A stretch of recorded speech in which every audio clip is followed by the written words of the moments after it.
When we speak about wounds, most of us want to turn away.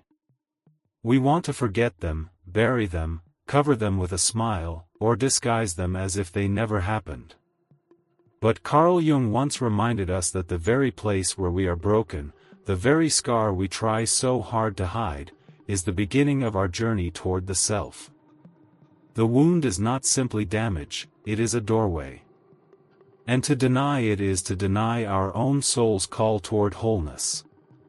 Think for a moment about the times in your life when you were most wounded, when betrayal cut deep, when loss emptied you, when failure made you doubt your own worth. Those are the moments that carve into us. They change the way we look at the world, the way we see ourselves, the way we move through life. We often think that these wounds diminish us, that they steal something precious and leave us broken. But if we are willing to look closer, with courage and honesty, we may see that they do something else. They reveal us to ourselves. Jung called this process individuation, the lifelong unfolding of the self. And he believed that we cannot come to know who we truly are without first facing the darker, hidden, painful parts of our being. That's why the wound is so important. It's the crack in the mask we wear. It's the interruption of the script we were taught to follow. And in that break, in that discomfort, a question arises: who am I really, beyond this pain? What part of me has been hiding behind this wound? Let me share with you a truth I believe with every fiber of my being. The pain you carry is not a punishment, it's a signal. It is not there to destroy you, it is there to wake you. Because the wound forces you to stop pretending. It strips away illusions. It removes the safe, comfortable distance between you and the rawness of life. When you are wounded, you can no longer hide behind roles or expectations. You are brought face to face with yourself. And though that confrontation feels unbearable at first, it is in fact a gift. Imagine someone who has never been wounded, never been hurt, never been broken. At first, we might envy such a person, thinking, what a life of ease they must live. But in truth, a life without wounds is a life without depth. Without pain, there is no compassion. Without loss, there is no appreciation. Without the shattering of illusions, there is no awakening to truth. It is precisely because we are wounded that we grow deeper roots. The wound cracks the surface of the ordinary and forces us to reach into the extraordinary. Jung said, "There is no coming to consciousness without pain." And I want you to sit with that.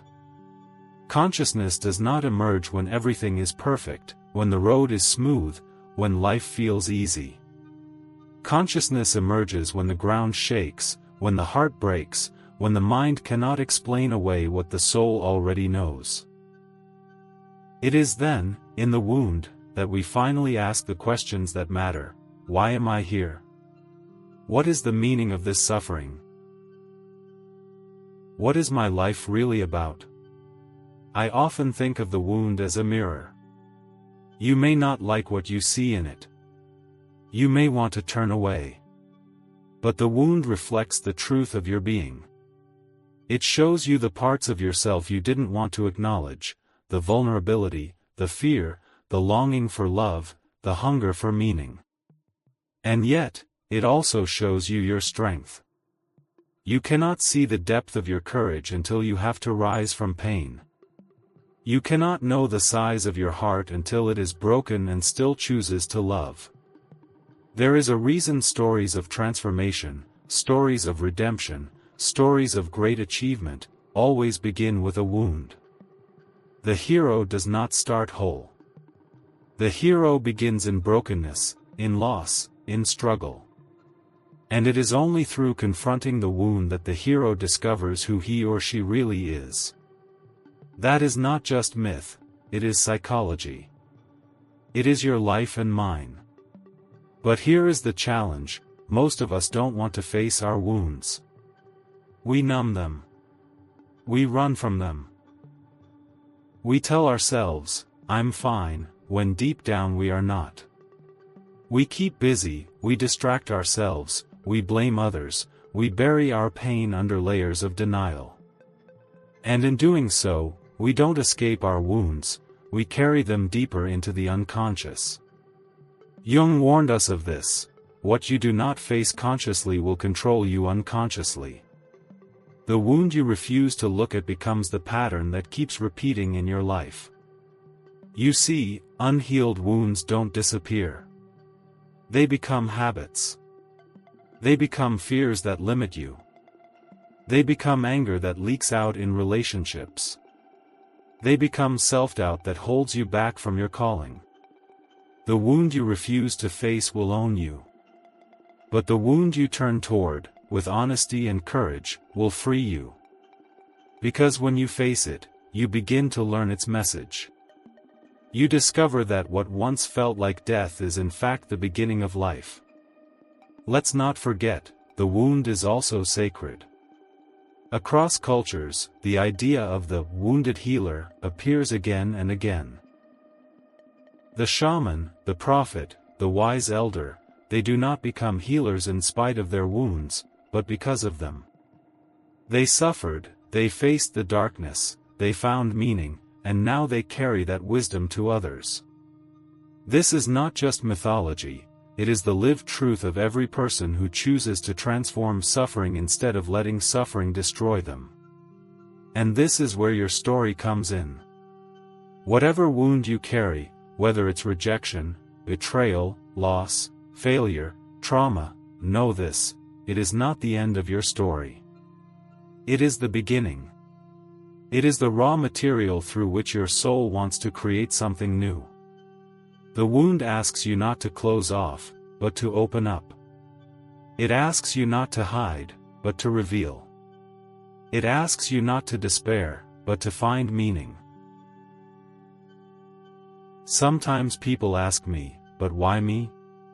Why did I have to suffer this wound?" And the truth is, I cannot answer that for you. None of us can. But what I do know is that the meaning of the wound is not given, it is created.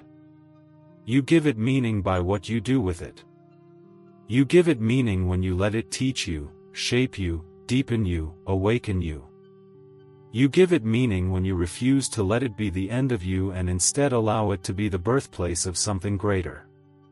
Think about your own wound. Not with shame, not with fear, but with curiosity. What has it revealed about you? What strength did it call forth? What truth did it make impossible to ignore? How has it shaped the way you see others, the way you understand life, the way you walk in the world? That wound, as much as you may despise it, has been your teacher.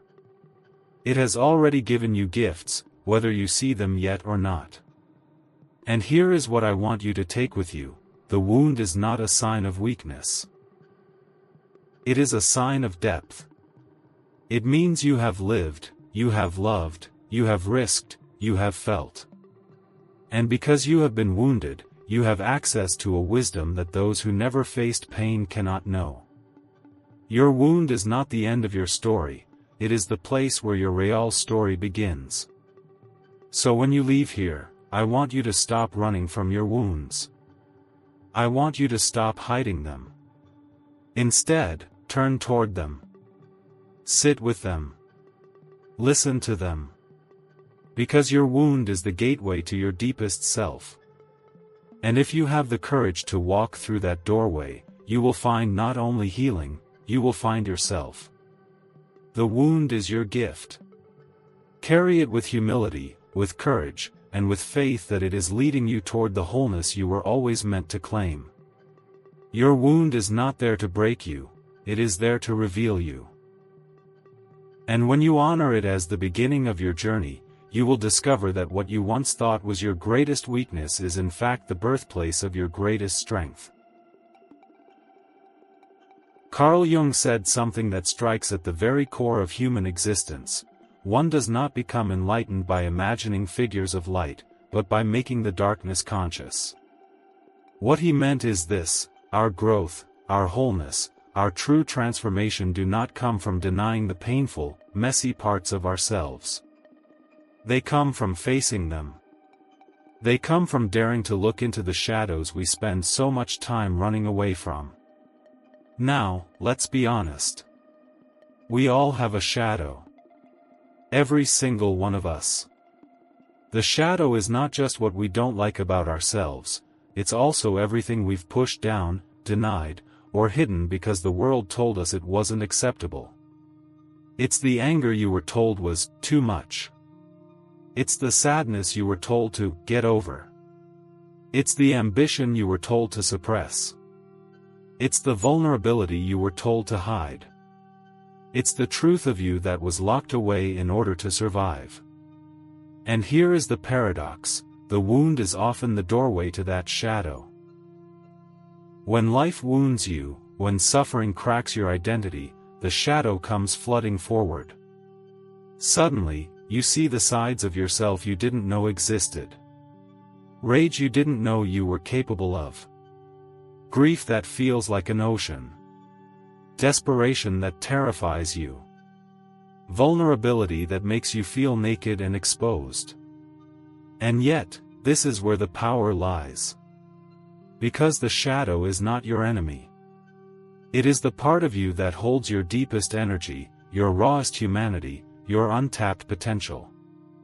The shadow is like a locked vault. Inside, it holds both the pain and the treasure. You cannot access the treasure without first facing the pain. And this is where suffering becomes a hidden gift. It drags the shadow into the light, whether you want it or not. It forces you to confront the truths you've been avoiding. It makes you honest in a way comfort never can. Think about it: when everything is going well, when life is smooth, do you really stop and question who you are? Do you dig deep into your motivations? Do you wrestle with the patterns that hold you back? Most of us don't. We coast along. But suffering interrupts that. Suffering says, no more illusions. No more masks. Look at yourself. And though we resist, though we fight it, this confrontation with the shadow is what begins the real transformation. Here's what Jung discovered in his work: the shadow contains not just what is bad or dark, but also the very things that can set us free. Creativity often hides in the shadow. Passion hides there. The courage to say no hides there. The resilience you didn't know you had hides there. Even love, real, raw, unconditional love, hides in the shadow. But you only discover these powers when you dare to face the parts of yourself you once rejected. Let me give you an example. Imagine someone who was always told as a child, don't cry. Be strong. Don't show weakness. That child learns to suppress sadness, vulnerability, tenderness. They grow into an adult who never lets anyone see their tears. On the surface, they look tough. But inside, they are starving for connection, aching to be understood. Now imagine life wounds them deeply: a betrayal, a loss, a heartbreak, and suddenly those long-buried tears come rushing forward. They break down. They weep. They feel as though they're falling apart. But in that very breakdown, something beautiful happens: they reconnect with their humanity. They learn compassion. They discover the courage to say, I hurt. And in that honesty, they form deeper bonds with others. What was once shameful becomes sacred. The wound unlocked the shadow, and the shadow revealed the gift. This is why Jung believed suffering had such transformative power. It's not that suffering itself is good. Pain is real, loss is devastating, wounds can feel unbearable. But within that suffering lies an opportunity, the chance to reclaim the parts of yourself you lost. The chance to become whole. And let me tell you, wholeness is not about perfection. Wholeness is not about getting rid of the shadow. Wholeness is about embracing it. It's about saying, yes, I am both strong and fragile. I am both light and dark. I am both capable of love and capable of anger.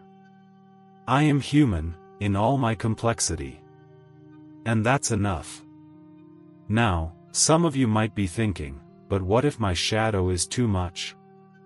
What if it's too ugly, too broken, too unworthy? Let me remind you of this: the shadow only has power over you when it is hidden. Once you bring it into the light, once you acknowledge it, once you own it, it no longer controls you. The monster under the bed is always scarier in the dark. Turn on the light, and you realize it's just a part of you waiting to be understood. And here's the most beautiful part. When you face your own shadow, you stop being afraid of other people's shadows. You stop judging. You stop condemning. You develop compassion. You realize, if I can hold my own darkness with love, I can hold yours too. That's how suffering transforms not only individuals, but entire communities. When we dare to face our wounds, we begin to see each other differently. We stop pretending. We start connecting. There's a power in suffering that cannot be replicated anywhere else. It's the power of stripping away illusion.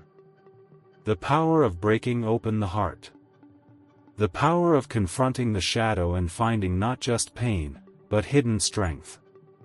And yes, it hurts. Yes, it feels like too much sometimes. But on the other side of that confrontation is freedom. On the other side is authenticity. On the other side is a life lived not in fear, but in truth. So if you are suffering right now, if life has wounded you and you feel the shadow pressing in, I want you to hear me: don't run from it. Don't numb it. Don't bury it. Turn toward it. Ask it what it wants to teach you. Ask it what treasure it is hiding. Because somewhere inside that darkness is a part of you waiting to come alive. Jung called this process the gold in the shadow. The alchemy of the soul. Turning pain into wisdom. Turning fear into courage. Turning wounds into gifts. And though it is never easy, it is always worth it. Because in the end, the shadow is not here to destroy you. It is here to complete you. So I leave you with this truth: your suffering is not meaningless. Your shadow is not your enemy. Together, they are the key to your transformation. Face them, and you will find the hidden power that has been waiting for you all along. The shadow that rises in suffering is not there to crush you, it is there to awaken you. Inside that darkness lies the very strength, creativity, and love you've been searching for. If you have the courage to face it, your suffering will become the birthplace of your greatest power. There is a truth about wounds that many people overlook. We are taught to cover them, to hide them, to pretend as though they are not there. We are taught that vulnerability is weakness, that it is something to be ashamed of, something to be concealed. But what Carl Jung showed us, and what life proves to us again and again, is that vulnerability is not weakness at all. Vulnerability is strength. Vulnerability is courage. Vulnerability is the doorway through which suffering becomes purpose. When you are wounded, when you are hurting, you stand at a crossroads.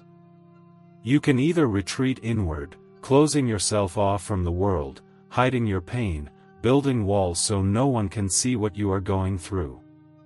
Or, you can choose a harder, braver path.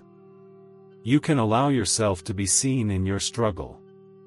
You can open your heart, even when it feels broken.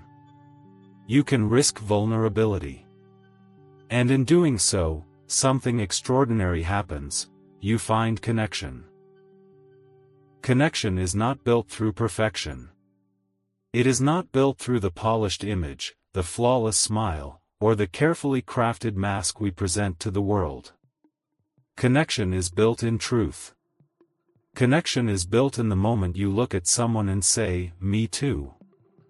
I know what that feels like." Think about the moments in your own life when you felt closest to another person. Was it when they impressed you with their accomplishments? Or was it when they looked you in the eye and shared something raw, something real, something they didn't have to share but did anyway? It is always the second. Because in that moment, their vulnerability gave you permission to embrace your own. And this is where wounds become powerful, when we transform them from private shame into shared humanity. Jung often spoke of the collective unconscious, the deep well of symbols, stories, and experiences that all human beings share. What this means is that while your wound is uniquely yours, it also touches something universal. Your heartbreak echoes in another's heartbreak. Your grief resonates with another's grief. Your struggles mirror someone else's silent battles. When you dare to speak your truth, when you dare to show your wound, you awaken recognition in another person's soul. They see themselves in you. They feel less alone. And you realize you were never as isolated as you thought. But let's be clear, this is not easy. Vulnerability goes against everything we are conditioned to believe. We live in a culture that celebrates strength, resilience, achievement. We live in a world where people post curated versions of their lives, where everything looks perfect, where struggle is hidden behind filters and smiles. And so, when you show your wound, you feel exposed. You feel naked. You feel as though you are risking everything. And in a sense, you are. But what you gain in return is priceless. The power of authentic connection. I have spoken to people who have carried unspeakable pain, loss of a child, battles with addiction, betrayals that shattered their trust. And I have asked them, what gave you strength to keep going? Again and again, the answer is the same: I found someone who understood. Sometimes that someone is a friend, sometimes a stranger, sometimes even a story they read in a book or a testimony they heard on a stage. The point is not who it was, but the fact that vulnerability created a bridge. One person's courage to share opened the door for another to heal. This is how wounds become purpose. Not by being erased, not by pretending they never happened, but by using them to serve others. By turning the very thing that once broke you into the gift that now connects you. That is why so many great leaders, healers, and teachers are people who have suffered deeply. They did not rise to greatness despite their wounds, but because of them. Their wounds made them human, and their humanity made them trustworthy. Think of the stories that move us most. They are not stories of people who lived perfect, pain-free lives. They are stories of people who faced unimaginable trials and somehow found the courage to rise, to continue, to share. Their vulnerability does not diminish their strength, it defines it. Their pain does not make them weak, it makes them relatable. Their scars do not make them broken, they make them beautiful. And isn't that the truth of all of us? Our wounds may look different on the surface, but underneath, they are all rooted in the same longing, the longing to be seen, to be accepted, to be loved as we are. Vulnerability is the bridge that allows that longing to be met.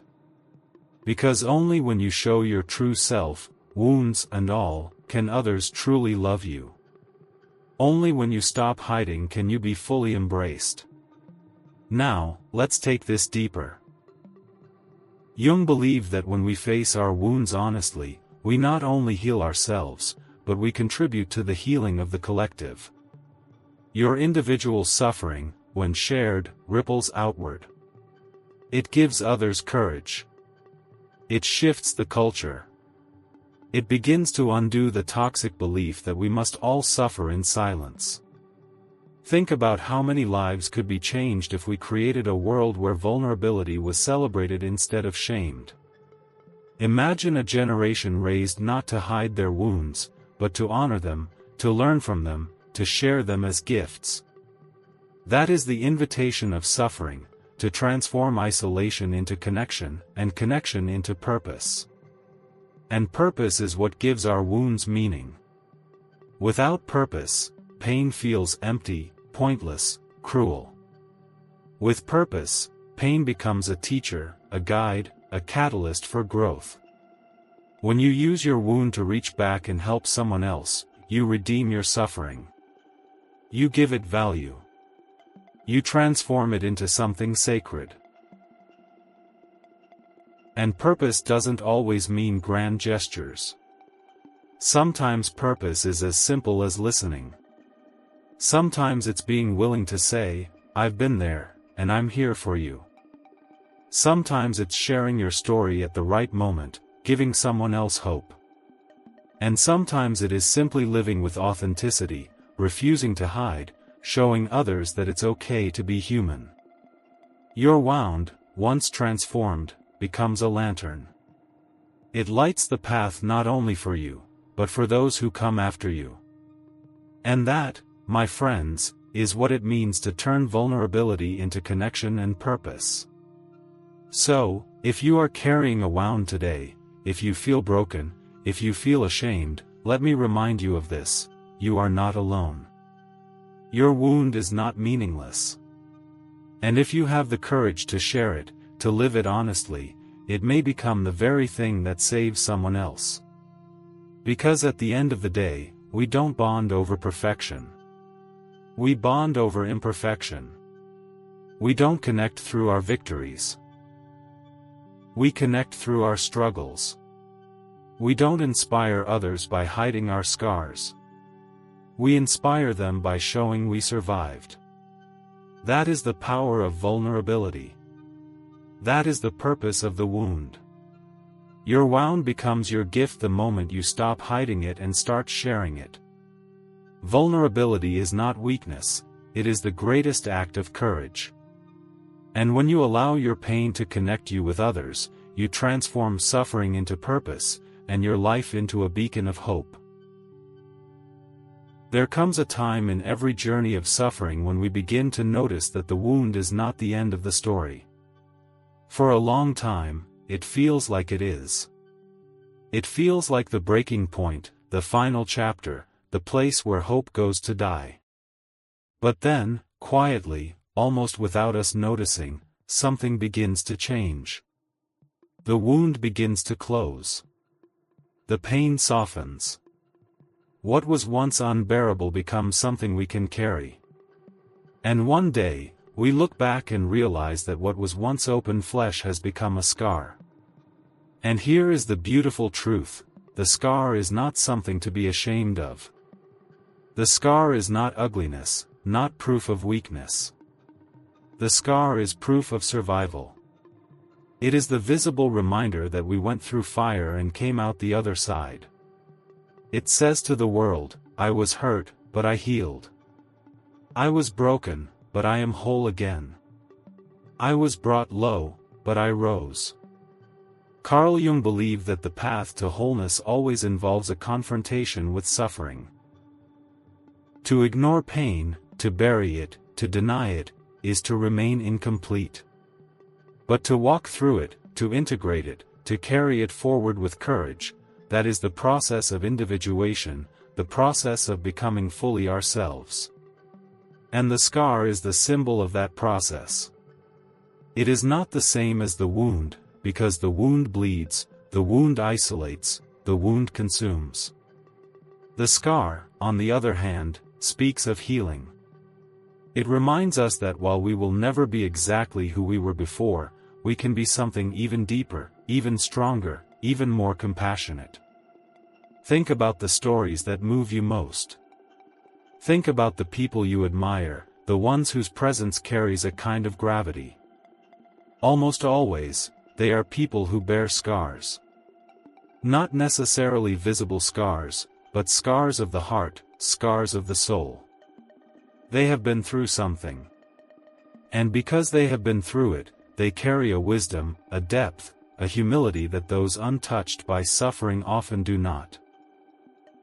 That is the redemptive power of the scar. It carries with it not just the memory of pain, but the wisdom gained through surviving it. It transforms suffering into meaning. It takes what was once senseless and gives it purpose. The scar becomes a gift, both to ourselves and to the world. But here is the paradox: in order to reach the scar, we must first be willing to endure the wound. And most of us resist that. We don't want to be hurt. We don't want to feel pain. We don't want to let life crack us open. But the truth is, none of us escapes suffering. It is part of the human experience. What matters is not whether we suffer, but how we choose to respond to our suffering. Do we let it harden us? Or do we allow it to carve us open, to make us more tender, more compassionate, more human? When we allow suffering to shape us, when we carry the scar with honesty instead of hiding it, something miraculous happens. The scar becomes not just a reminder of pain, but a source of strength. It tells us that we can endure, that we can rebuild, that we are stronger than we knew. And when we share that strength with others, the scar becomes a gift.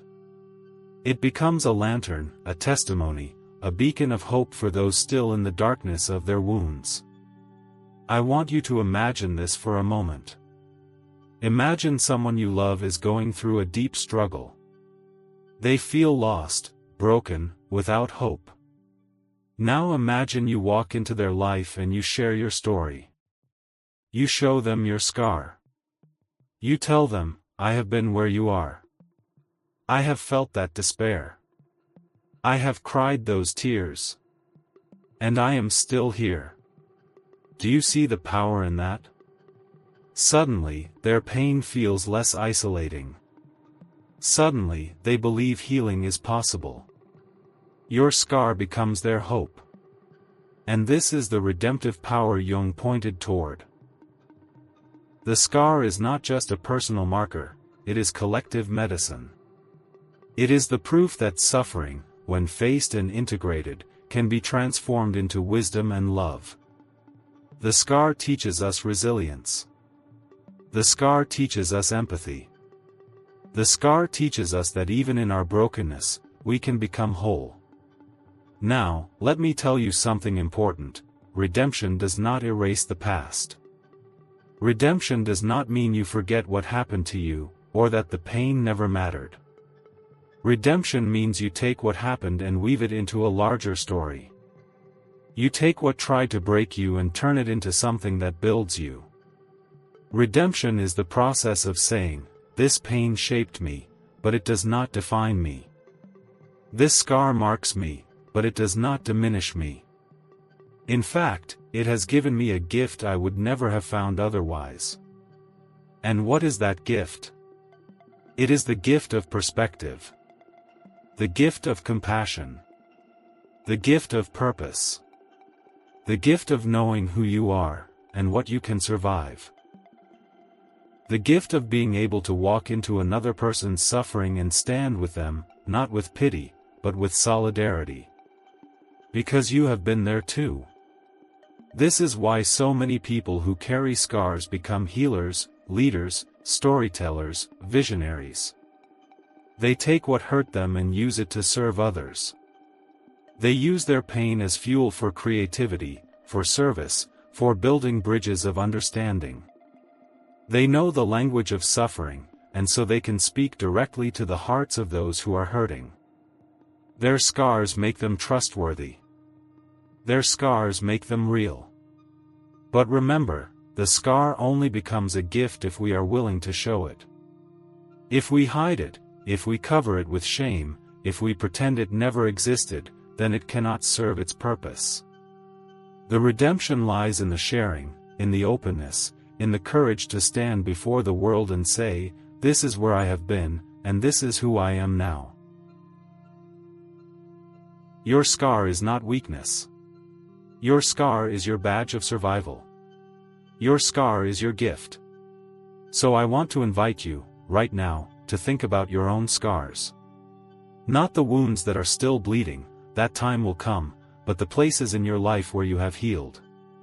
The heartbreak you survived. The betrayal you overcame. The loss that shaped you. The challenge that made you stronger. Those scars are not signs of brokenness. They are signs of becoming. They are proof that you endured, that you are resilient, that you have wisdom to share. And if you can embrace those scars, if you can carry them with honor, if you can use them as gifts to the world, then your suffering has not been in vain. It has been transformed.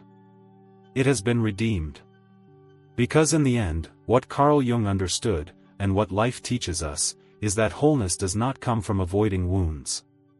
It comes from walking through them, healing them, and allowing the scars to become part of our story.